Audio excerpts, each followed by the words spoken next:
I'm going to record 3 videos here to do with forms and creating response pages that will deal with the content of those forms. And the way that these are going to be laid is we're going to start off with a simple form and we're going to construct the response page, and then we're going to, in the second video, alter the form a little bit to put some different elements in there to make it a little bit more complicated, and then see how that will change our response page. And then in the final video, what we'll do is we'll sort of take it up to the next level and we'll use PHP in the form to see how arrays and loops can help us there. Anyway, so this is the first video, and so what we've basically got here is we've got a form and we want to construct a response page. Here's the form as it stands at the moment. So you can see I've got 3 fields. Now these are text fields here. So I've got enter name, like a student name, enter the degree you're studying, and then enter how happy you are. And so we're just going to collect information from these 3 text fields, and then when you click on the button, what it's basically going to do is it's going to initiate the response page and simply print those details out. Okay, now on this machine here I'm running MAMP locally, so I don't need to use FTP or FileZilla or any of those bits of software. If you're following along at home, what you have to do is, if you're not using MAMP on your local laptop or local machine, obviously you'll have to FTP the files up as you change them as you go. So let's start off by looking at the form, and I've got Notepad++ lined up here. So hopefully you can see that this sort of neatly aligns with what we're seeing in the form. So I've got so this is just an HTML file. Notice the .html at the top. And so I've got standard HTML, I've got a head, nothing in it, doesn't matter at the moment. I've got body, and then inside the body of the form I've got an H1 element, which is giving us the header that you can see there that says student details, and I've got a paragraph, and I've got a form. So let's burrow into the form a little bit to see what's going on in here. I'll come back to this line in a moment. It's a form and we've got 3 input types here. These are the 3 input types that give us the text field. So you can see input type equals text, name equals student name, input type equals text, name equals degree, and then we've got the third one, input type equals text, name equals happy. And the important thing here is to note the names of these text fields, because we'll be using those on the response page. Now we've also got a 4th kind of input type, and you might not think it's an input type, but it is an input type if you like. We are gathering an input from the user, but it's not text, it's actually them initiating something by clicking on a button, and that's a submit button here. And obviously this is a very special input type because what it does is it initiates a transfer to a subsequent page. So when they click on this button here, you can see obviously we're going to transfer, we're going to move to the response page, and that's where we can do our PHP processing. So we've got 3 text fields and a button, and then let's just have a quick peek at the form tag up here. You can see we've got it's important that there's always 3 things here. We need a name, we need the action, and we need the method. So I've given the name of the form collect form, and then these 2 are probably the most important ones.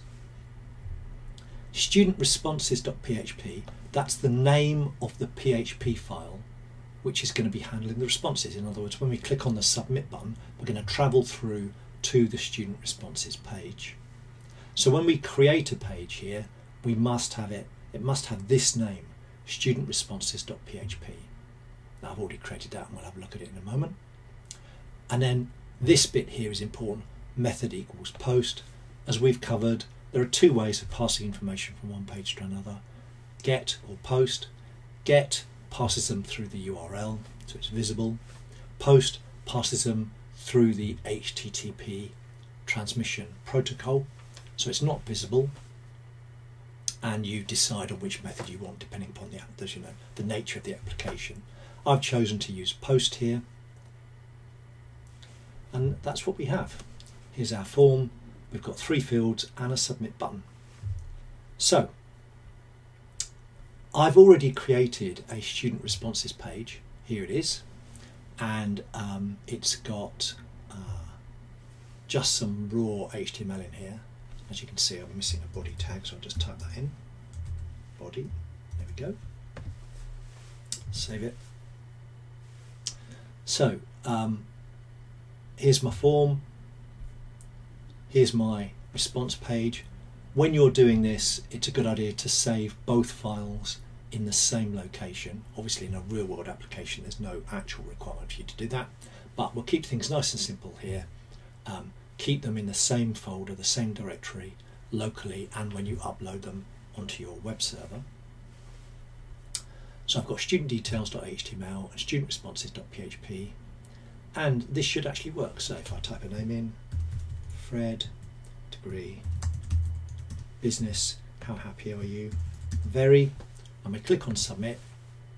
It takes us through to the student response page, and you can see that here, studentresponses.php. Now obviously it doesn't print anything out, that's because we haven't written the code to do that yet, but you can see we've got the infrastructure working, we've got our form, we click on the button and it takes us forward into the student responses page.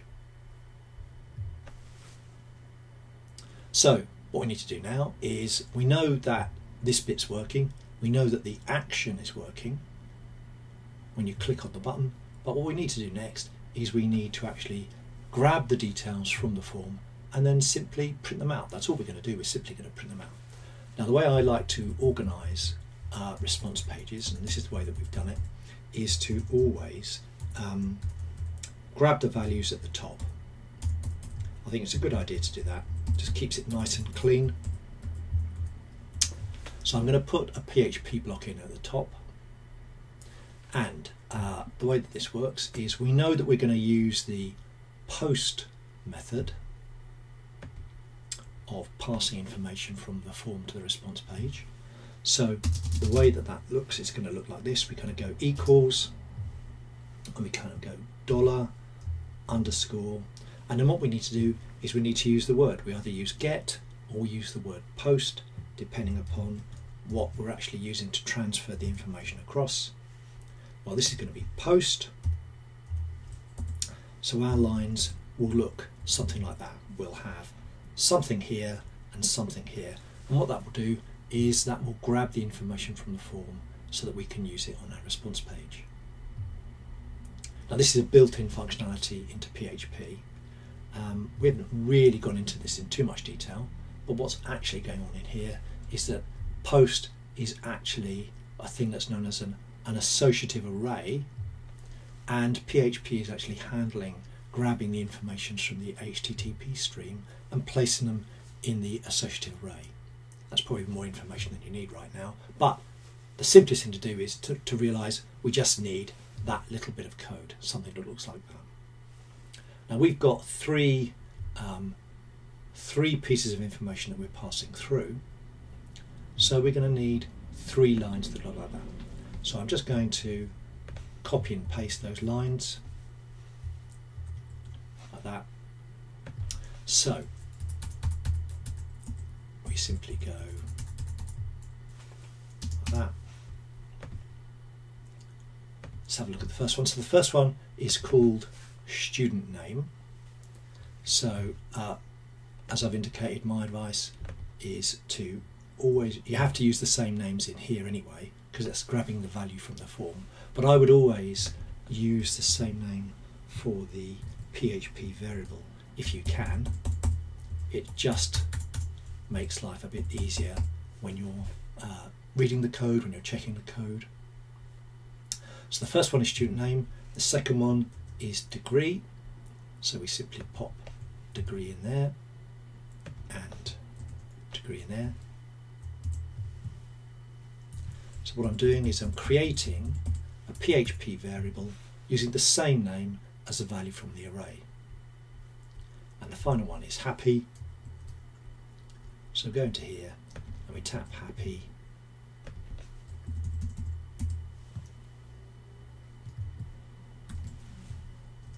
Happy, there it is. So now I'm going to save that. So I've grabbed the 3 values from the form. Now let's simply print them out. So let's do a little PHP block down here. Remember, you can have as many PHP blocks as you need. And let's simply go print. Now, in a very simple way, I could just do this. I could simply go print student name, like that. But we can make this look a little bit nicer, can't we? Because we can do something like this. We can go, let's put it in a paragraph tag, and we can say student name, student name is, and I'm using string concatenation here, the little dot in PHP, just to wrap these strings together. And there we are. So that's basically saying print a string. So what's that string going to contain? Well, it's a series of characters.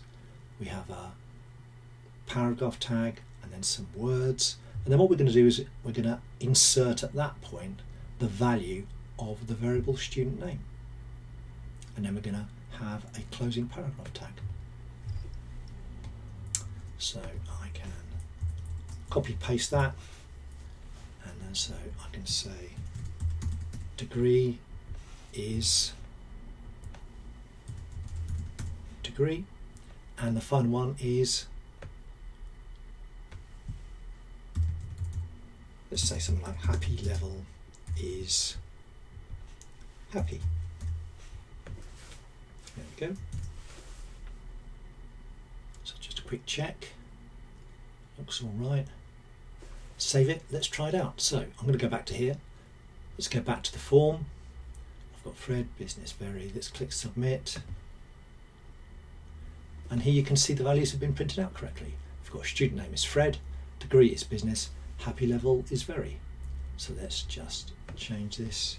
Let's say something like Salma, accounting,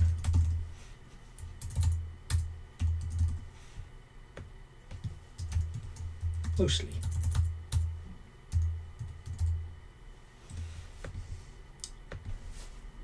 Student name is Salma, degree is accounting, happy level is mostly. There we go, just like that. So there's my form, and there's my response page. So we've got a form, we gather some details on the response page, and then we simply print them out. Now there's lots of shortcuts that we could use here, but this is the way that I'm going to lay it out, just so it's nice and clean, you can see what's going on. In the next video, what we'll do is we'll actually change the form a bit to add in some extra details, and we'll see how we can then deal with those on our response page.